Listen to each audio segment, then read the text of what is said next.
freedom, strong, confident, powerful, sexy, like I'm flying. These are just some of the words that the ladies are using in our interviews with them and how they feel when they're on their bikes, in the wind, on two wheels, with that power between your legs. My name is Dawn, and I'm your host. Join me while I interview women from all over the world, and they share their adventures with us, their ups, their downs, the friends that are now family, all their stories from these amazing women. I look forward to you joining me and maybe even hearing your story. Reach out to me anytime. If you have a story that you'd like to share, shoot me an email, awomansjourneyontwowheels@gmail.com. Welcome back to A Woman's Journey on Two Wheels. Real women, real rides, and real life. That's a tongue twister for you. So today we have part 2 of our interviews with Alana. 50 years on two wheels. Our hierarchy takes the mic.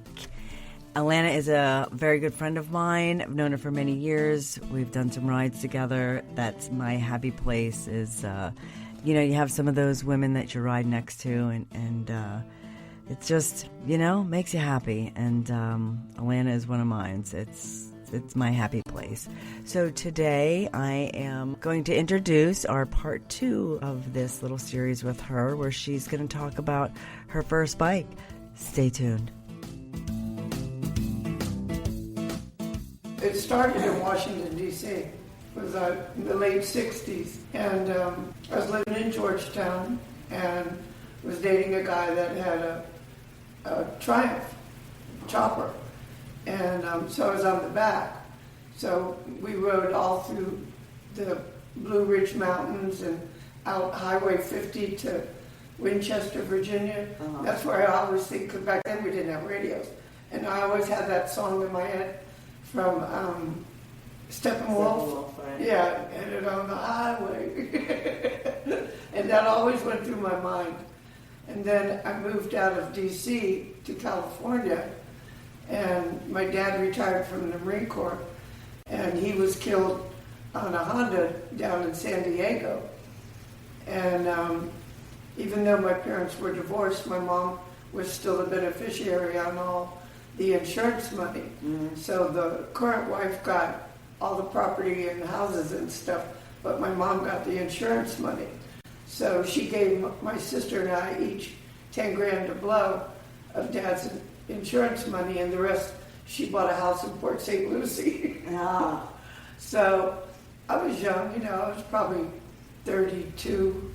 Marty was born, but and I thought, well, I'll never have 10 grand again, So I put an addition on my house, and I looked for an ad in the Oakland Tribune for a motorcycle, and a guy had a panhead for sale, 65 pan. And so I called him up and asked him if I could come and take a look at it. And he said, "You're a broad, right?" Yeah. And I'm like, "Yeah." And he goes, well, I don't want to sell my bike to some broad. Yeah. And this is probably 73, 74, and I was like, okay. So I waited a few days and called him back, and I said, "Yeah, I was calling about that panhead for sale."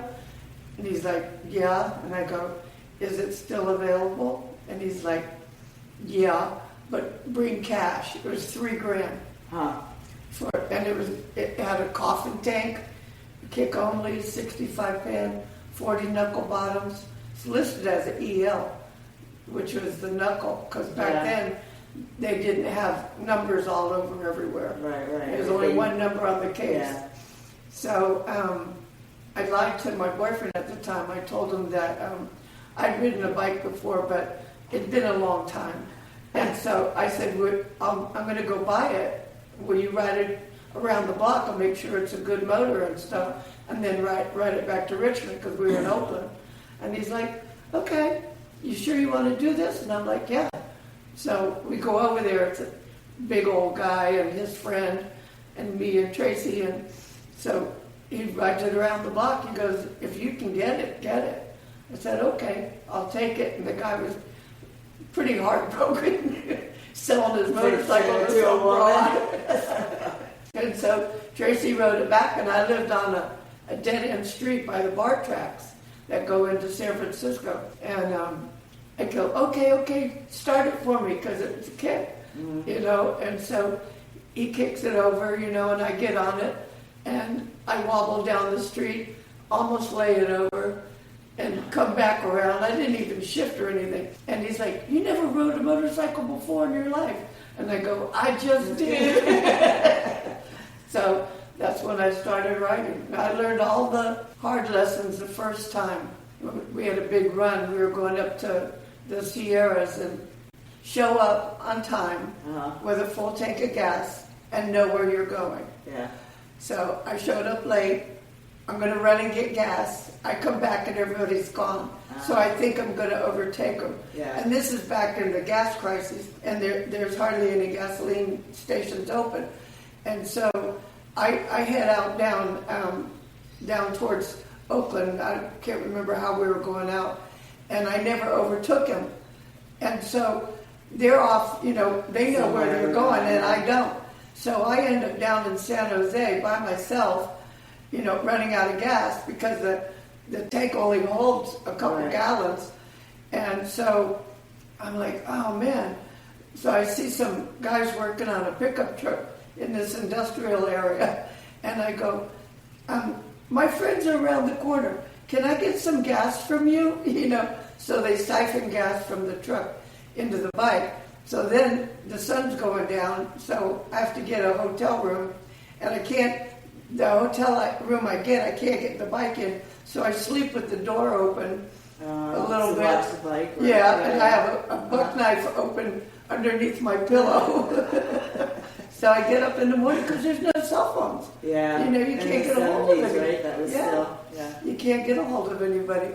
So finally I find somebody back up in Richmond that knows where they're going, and I look it up. It's Glover, California, and it's up over the Altamont Pass, Gloverville.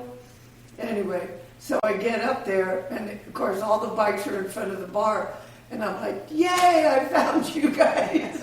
And they're like, where have you been? Well, you know. So you learn all your lessons. On time, full tank of gas, know where you're going. And so it just started from there. It was a big evolution in that bike. The first one, this is when I put a different tank on it right away, because it had a coffin tank, and it wouldn't hold enough gas for me. And then I got rid of this front end, because the guy had taken out the stress bar underneath here, and so with the flexing of the motor, the frame broke. And so I had to change it, get a different frame, and then when I did that, I got rid of that front end, and I ran a Sportster Narrow Glide. In 71, the Sportster stem would fit the triple tree. Oh, yeah? And that's the only year that did it. So I put the Narrow Glide on, changed the tank, and put a new fender on it. And look at, I still have the old bugle horn. Yeah. And the original tool bag. Do you still have that? No, I wish. Oh.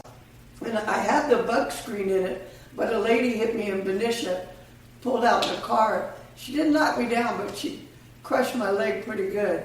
And the bug screen popped out, and I never did find it. I wish I had that. What's a beautiful bike? Yeah, it was fun. So that's when I started. So that's your first. Yeah, that's my first. Then And you're on the back. Yeah, never again. Since that day, huh? Yeah. Then I had a 55 too. A 55, that was interesting. It had a chain drive and a belt inner.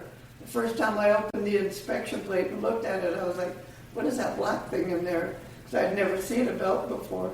And so then I started riding. So that's my first bagger. Yeah, and then that's when I bought it new. This is when I moved it to Florida. So I've been on them ever since. Thank you for listening. What a great story, right? I love it. Anyway, there are some more. We do have a couple more parts to this series with Alana, our hierarchy, 50 years on two wheels. You did hear us flipping through some pages there at the end. I'll have those pictures posted on our social media, on our Facebook page, so you could check us out there, A Woman's Journey on Two Wheels. Stay tuned for more episodes of A Woman's Journey on Two Wheels.